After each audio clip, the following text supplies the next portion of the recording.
Hi, I'm David Salazar. And I'm Francisco Salazar. And we're Operawire, bringing you the news on TDO Network. This week, the opera world lost two legends. Gabriel Baquier died at the age of 95. He was one of the most sought-after baritones of his generation, and he sang 18 consecutive seasons at the Metropolitan Opera. John McCurdy died at 91. He sang over 1,000 performances at the Metropolitan Opera, including telecasts and broadcasts. Over in the U.S., Portland Opera announced that its 2020 operas, Frida and Tosca, would be postponed to a later date. Frida's opening was set for September 11, 2020, while Tosca was set to premiere on October 30th. One of the biggest cancellations came from the Santa Fe Opera, which canceled its 2020 season. Over on the East Coast, Boston Baroque announced that it would be reimagining its 2020-21 season due to the fact that its main venue, Jordan Hall at New England Conservatory, would not be available throughout the year. The Tanglewood Festival has announced that its 2020 program is canceled.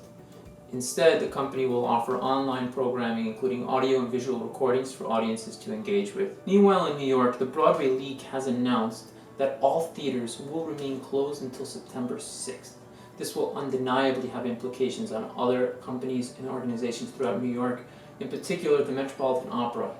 New York is currently underway with its reopening program, but stated that theaters and other arts organizations would be part of Phase 4. To this point, the start of Phase 4 is uncertain, as New York is just starting Phase 1 in several counties. But New York City is not set to start Phase 1 until early June. The Teatro dell'Opera di Roma announced a modified summer season at the Villa Borghese that would include a new production of Rigoletto by Damiano Micheletto and conducted by Daniele Gatti.